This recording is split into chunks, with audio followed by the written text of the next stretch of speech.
Dr Gucci, né Kwadjua Hélène. Je suis porte-parole du collectif des médecins. Alors, nous sommes à une AG aujourd'hui de l'Ordre des médecins.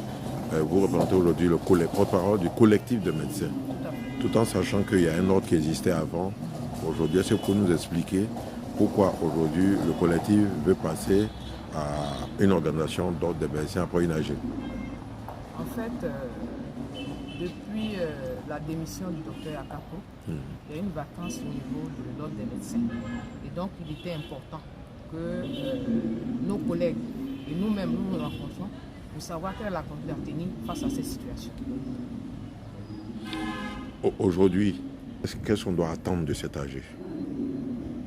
Étant donné que notre ordre est important pour nous et que nous voulons que les activités continuent au niveau de l'ordre, l'objectif est de trouver une solution qui va permettre d'avoir une certaine honorabilité au niveau de l'ordre. Donc l'objectif, c'est que les tests soient respectés et que les activités puissent continuer au niveau de l'ordre. Alors, que disent les tests? Concernant? Que disent les tests concernant la vacance dont vous avez mentionné tout à l'heure? Effectivement, là est le problème. Parce qu'il n'y a rien dans les tests en cas de démission du président de l'ordre. Mais qu'est-ce que vous reprochez à l'équipe sortante, selon vous? Qu'est-ce que vous les reprochez? Il y a un certain nombre d'irrégularités qui ont taché leur mandature. Précisément, quelle irrégularité? D'abord, si on considère les élections au niveau d'Abidjan Lagune 1, la convocation a été faite par quelqu'un qui n'était pas habilité à le faire. Ça fait un. Deuxième élément, Abidjan Lagune 2. Il y a eu des élections partielles au lieu d'élections totales, entre autres. Et le fait du manque de communication de l'ordre qui est sorti. Et troisième élément, ils sont là depuis 18 ans. Depuis 18 ans, depuis normalement 2010, leur mandat a pris fin, mais ils persistent à demeurer. Et 18 ans, sans bilan financier, aucune information, sans de communication véritable avec les médecins. Je crois qu'il y a un fossé qui s'est créé. Et c'est ce que nous manifestons à cette AG. Est-ce qu'éventuellement, depuis tous ces agissements, il y a une tentative de négociation ou bien un dialogue entre les deux parties? Véritablement, nous, on a essayé de rentrer en contact avec eux. Parce que ce que vous devez savoir, c'est qu'il y a une AG qui a été faite le 31 juillet 2021. Et à la suite de cette AG, on a décidé de faire des élections. Et à la veille des élections, il y a une nouvelle loi qui est sortie. Logiquement, ils devraient nous convoquer pour qu'ensemble, on puisse comprendre. Ils nous expliquent, c'est eux qui ont déposé la loi, qui ont écrit la loi, c'est ce qu'ils disent. Ils nous expliquent de quoi il est question. Ça n'a pas été fait. Et nous-mêmes, on a tenté de les rencontrer, ils ont refusé. Et donc, nous, on tient une AG pour que ensemble, on puisse décider de la conduite à tenir par rapport à tout ce qui se passe au niveau de l'ordre. Donc, au sortir d'ici, à quoi faut-il s'attendre? Au sortir d'ici, je ne peux pas vendre la peau de loup avant de l'avoir tué.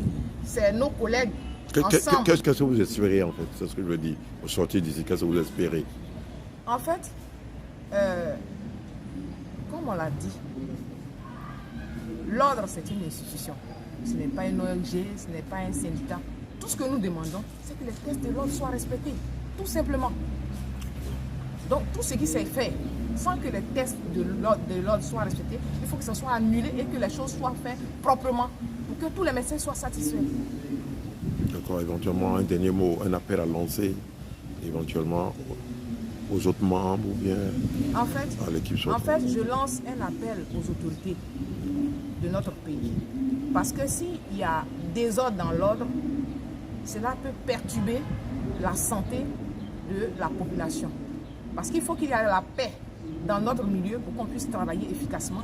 Et surtout, par rapport à la nouvelle politique de redynamisation de la santé qui qui est mise en place par le président de la République avec la réforme hospitalière, il faut que l'ordre soit en paix pour que les choses se passent aisément. Voilà ce que je dis. Je vous remercie. Je suis le docteur Nguessan Kwaku Jean-Guillaume, médecin inspecteur du travail. Alors, nous sommes à l'AG des collectifs des médecins qui est en train de s'étendre vers une AG où on aura un nouvel ordre de médecins. Aujourd'hui, qu'est-ce qu'il faut retenir de cette AG? Alors, ce qu'il faut retenir, c'est que nous appelons au respect des tests qui régissent notre institution. Et à la suite de l'AG, ce qu'il faut retenir, c'est qu'il y a maintenant un nouveau bureau du Conseil national des médecins de Côte d'Ivoire et qui aura à charge de rencontrer les autorités et pouvoir mettre en place des institutions démocratiques et inclusives. Alors, vous avez au moins quelque chose à ajouter, un appel à Ce que lancer? je veux ajouter, c'est de rassurer la population ivoirienne et que cette nouvelle équipe permettra de mettre en place, d'instaurer la relation de confiance entre les patients et les médecins et mieux prendre en charge nos parents qui sont dans les hôpitaux. Parce que la résultante de la dégradation des soins est le manque de respect des tests qui régissent l'ordre. Un appel à lancer à vos congénères? À mes congénères, je leur dis que nous sommes tous des confrères et qu'il n'y a pas deux ordres en Côte d'Ivoire, il n'y a qu'un seul ordre et qu'il y a un nouveau bureau. Nous les appelons à venir nous rencontrer, qu'ensemble on puisse construire ensemble un avenir meilleur. Je vous remercie.